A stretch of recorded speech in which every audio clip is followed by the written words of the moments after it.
वत्स, क्या तुम जानते हो कि मेरे केवल एक नहीं बल्कि 8 दिव्य और चमत्कारी रूप हैं, जिन्हें अष्टविनायक कहा जाता है, जो पूरे महाराष्ट्र में 8 पवित्र स्थानों पर विराजमान हैं, जिनकी यात्रा करने से जीवन के हर संकट, हर विघ्न, हर चिंता दूर हो जाते हैं। आज हम जानेंगे अष्टविनायक के 8 मंदिरों की पौराणिक कथाएं, चमत्कार और वो रहस्य जो बहुत कम लोग जानते हैं। मोरेश्वर गणपति यानी मयूरेश्वर अष्टविनायक यात्रा की पहली कड़ी है। बहुत समय पहले कश्यप ऋषि के पुत्र सिंधु ने कठिन तपस्या की और भगवान सूर्य को प्रसन्न कर अमृत का वरदान प्राप्त किया। अमृत को उसने एक कमंडल में भरा और अपनी नाभि में एक मायावी शक्ति से छुपा दिया। कई मंत्र और कवच लगाए, इससे उसकी नाभि अभेद्य हो गई। इस अमरता के कारण सिंधु घमंडी हो गया और देवताओं को आतंकित करने लगा। देवताओं ने भगवान शिव से प्रार्थना की और शिव जी ने गणेश जी को इस कार्य के लिए भेजा। लेकिन इस बार गणेश जी ने अलग रूप धारण किया। उन्होंने मोर को अपना वाहन बनाया, इसलिए उन्हें कहा गया मयूरेश्वर। वो जानते थे कि बल से सिंधु को हराना असंभव है, क्योंकि उसकी नाभि में अमृत है और जब तक अमृत है सिंधु अमर है। इसलिए गणेश जी ने युद्ध का नाटक किया। ये युद्ध दिनों तक चला, जिससे सिंधु थकने लगा। फिर गणेश जी ने एक विशाल मायाजाल रचा, जिसमें सिंधु को फंसाने के लिए 4 दिशाओं से 4 हाथियों को तैनात किया गया, ताकि वे किसी और से भाग ना सकें और स्वयं मयूर पर सवार होकर आगे बढ़े। गणेश जी ने अपनी सूंड से उसकी नाभि से अमृत अलग कर दिया और मौका मिलते ही एक ही प्रहार में सिंधु का वध कर दिया। ये स्थान मोरेगांव, जिला पुणे, भीम नदी के किनारे बसा है और मंदिर के गर्भगृह में विराजमान मूर्ति स्वयंभू है, अर्थात स्वतः प्रकट हुई है। मंदिर के चारों ओर 4 द्वार हैं और मंदिर स्वयं अश्वमेघ यज्ञ की भांति बना है। कहा जाता है कि जब भक्त इस मंदिर की परिक्रमा करते हैं तो गणेश जी के वाहन मूषक की एक मूर्ति से कान में अपनी मनोकामना कहने से वो पूरी होती है। सिद्धिविनायक गणपति, सिद्धि टेक, अहमदनगर। मूर्ति काले पॉलिश किए गए पत्थर की बनी है। ये इकलौता अष्टविनायक मंदिर है जहां गणपति जी की सूंड दाईं ओर है। सामान्यतः गणेश जी की मूर्तियां पूर्वमुखी या पश्चिममुखी होती हैं, लेकिन सिद्धि टेक में गणपति दक्षिण की ओर मुख करके विराजमान है, जो अत्यंत दुर्लभ है। यहाँ की कथा के अनुसार एक समय पर विष्णु जी ब्रह्मा जी से पूछते हैं कि मैंने कितनी भी बार प्रयास किया, लेकिन मोधु और कैटब नामक राक्षसों को मार नहीं पाया, ऐसा क्यों? तब ब्रह्मा जी ने बताया कि तुमने गणपति की पूजा नहीं की थी। श्री गणेश विघ्नों का नाश करते हैं, उनकी पूजा से ही कोई कार्य निर्विघ्न पूर्ण होता है। तब विष्णु जी ने इस स्थान पर आकर गणपति जी की कठोर तपस्या की।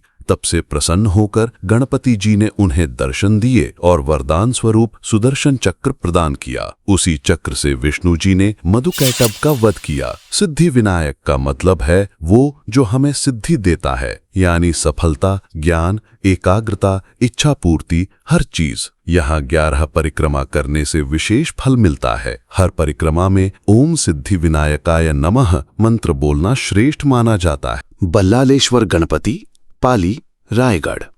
इस मंदिर से जुड़ी है एक बाल भक्त बल्लाल की कथा, जो दिन रात गणेश भक्ति में लीन था।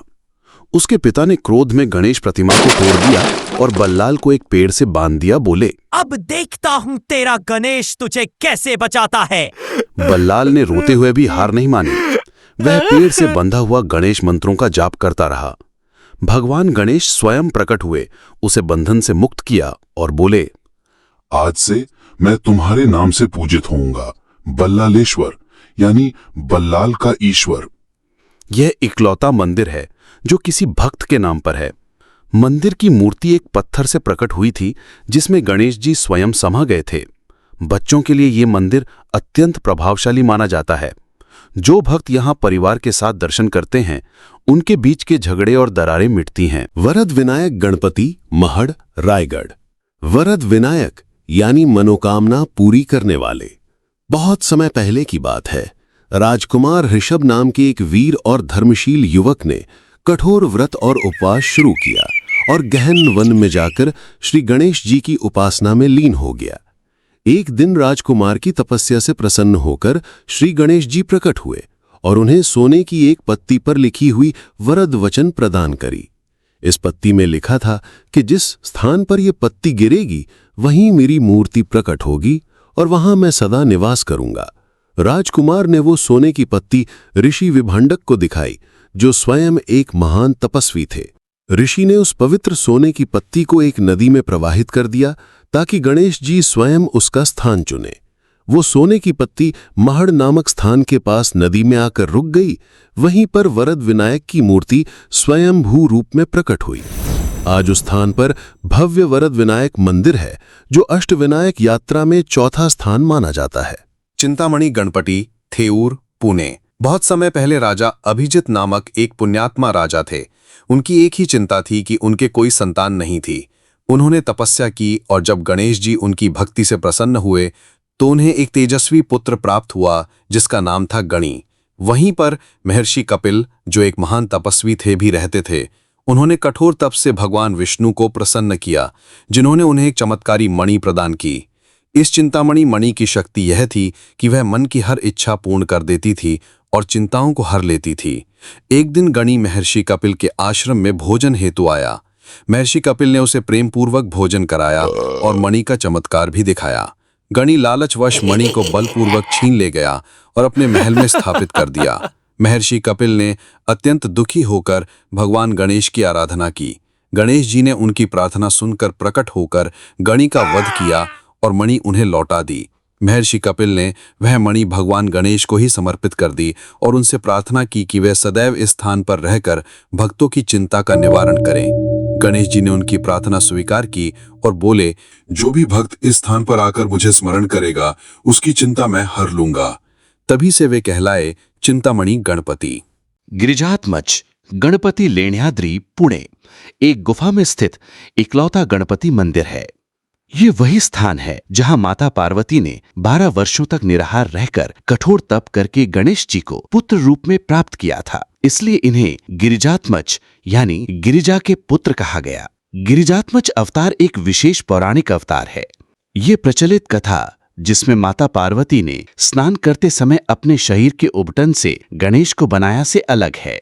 विघ्नहर्ता गणपति, ओझर, नासिक। ये मंदिर पुराने हिमाड़पंथी शैली में बना है। अंदर का गर्भगृह और मंडप पूरी तरह पत्थर से तराशा गया है। मंदिर की छत पर सुंदर नक्काशी और स्तंभों पर श्री गणेश के रूपों का चित्रण है। प्राचीन काल में एक राक्षस था जिसका नाम था विघ्नासुर। उसे ब्रह्मा जी से वरदान प्राप्त था कि वो जहां चाहे वहां विघ्न उत्पन्न कर सकता है। वरदान पाकर वो अहंकारी हो गया और धार्मिक कार्यों में बाधाएं डालने लगा। ऋषि मुनियों और देवताओं की यज्ञ सफल नहीं हो पा रहे थे।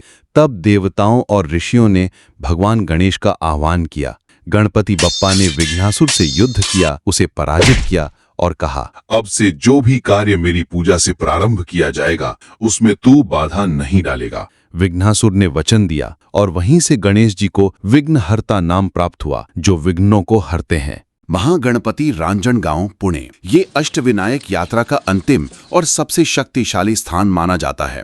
यहाँ शिव जी ने गणेश जी की उपासना की और गणेश जी महागणपति रूप में प्रकट हुए। उन्होंने त्रिपुरासुर वध की योजना सफल होने का आशीर्वाद दिया। फिर शिव जी ने त्रिपुरासुर नामक दैत्य का नाश किया। मंदिर में गणेश जी महागणपति रूप में विराजे हैं, 8 भुजाओं वाले, रथ पर सवार, अत्यंत तेजस्वी। यहाँ की मूर्ति का असली स्वरूप गर्भगृह में बहुत अंदर छुपा है, जिसे केवल कुछ ही लोग देख पाते हैं। त्रिपुरासुर वध की संपूर्ण कथा पर मैंने पहले ही एक विशेष वीडियो बनाया है, जिसका लिंक आपको डिस्क्रिप्शन में मिल जाएगा। अष्टविनायक यात्रा करने का भी एक विशेष क्रम होता है, मोरेश्वर से शुरू कर महागणपति पर समाप्त करना। कहा जाता है कि इस क्रम में दर्शन करने से ही पूरी यात्रा पूर्ण मानी जाती है और भगवान गणेश सभी विघ्नों को हर लेते हैं। अगर आपको ये वीडियो पसंद आया हो तो कमेंट्स में लिखें गणपति बाप्पा मौर्या, मंगल मूर्ति मौर्या, और हमारे चैनल को सब्सक्राइब जरूर करें ताकि हम ऐसे और आध्यात्मिक वीडियो आपके लिए लाते रहें। जय श्री गणेश।